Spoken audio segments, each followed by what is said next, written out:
చూస్ country delight, live better. ఇప్పుడే country delight app ని download చేసుకోండి. 200 మందికి పైగా మృతి, 100కి పైగా ఉగ్రవాదుల హతం, పాక్ సైనికులు పనిఖతం, భారీగా ఆస్తులు ధ్వంసం.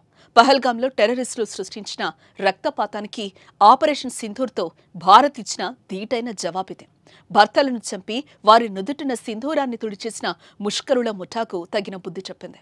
ఉగ్రవాదుల కొమ్ములను విరిచి 7 అడుగుల నేలలో పాతిపెట్టింది. ఆపరేషన్ సింధూర్ దెబ్బకు భారత్ వైపు చూడాలంటేనే పాక్ వణికిపోతోంది. ఆపరేషన్ సింధూర్ ఎంతలా సక్సెస్ అయిందో తాజాగా అప్డేట్స్ మరోసారి రుజువు చేశాయి.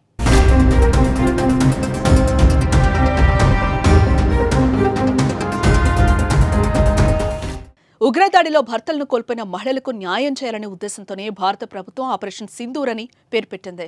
మే 6-7 మధ్య అర్ధరాత్రి భారత వాయుసేనకు చెందిన ఫైటర్ జెట్లు పాకిస్తాన్లోని ఉగ్రవాద స్థావరాలను నేలమట్టం చేశాయి.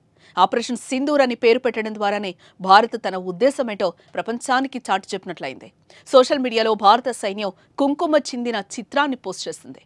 ఇది భారతీయుల రోమాలను నిక్కబొడిచేలా చేసింది. భారత్ జరిపిన దాడుల్లో ఎంతమంది చనిపోయారన్నది క్లారిటీగా ఇప్పటివరకు తెలియదు. సుమారు 100కు పైగా మరణాలు సంభవించినట్టు అంచనా వేశారు. కానీ తాజా అప్డేట్స్ ప్రకారం చూస్తే 200 మందికి పైగా మరణించినట్లుగా తెలుస్తోంది. భారత దాడిలో చనిపోయిన వారిలో ఎక్కువ మంది ఉగ్రవాదులే. ఈ దాడుల్లో పాక్ సిబ్బంది కూడా హతమైనట్టు రక్షణ వర్గాలు వెల్లడించాయి. 42 మంది మిలిటరీ సిబ్బంది మరణించినట్టు సమాచారం.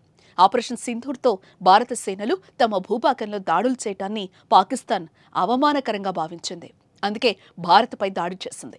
సరిహద్దు గ్రామాలపై విరుచుకుపడింది. పాక్ ఆట కట్టించేందుకు శత్రుదేశం సైనిక స్థావరాలపై భారత్ బ్రహ్మోస్ క్షిపణులతో విరుచుకుపడింది. ఈ దాడులో పాక్ కీలక సైనిక స్థావరాలు తీవ్రంగా దెబ్బతిన్నాయి. ఇందులో 42 మంది మిలిటరీ సిబ్బంది మరణించినట్లు రక్షణ శాఖ వర్గాలు పేర్కొన్నాయి. మనకు కూడా నష్టం కలిగినట్టు అధికారులు తెలిపారు. పాక్ జరిపిన కాల్పుల్లో 7 ఆర్మీ జవాన్లు వీరమరణం పొందారు. 20 మంది సాధారణ పౌరులు మృతి చెందారు. మరో 8 మందికి తీవ్ర గాయాలైనట్టు సదరు వర్గాలు వెల్లడించాయి.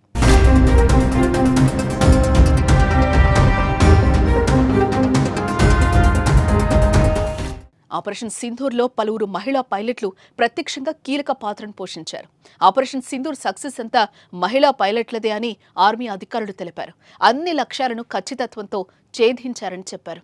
మొత్తానికి పహల్గాం దాడికి వ్యతిరేకంగా చేపట్టిన ఆపరేషన్ సింధూర్ విజయవంతమైంది. అయితే పహల్గాంలో దాడి చేసిన ఉగ్రవాదులు మాత్రం దొరకాల్సిందే. వారు కనిపించాక కాల్చి చంపితేనే సంపూర్ణ విజయం భారత్ సొంతం.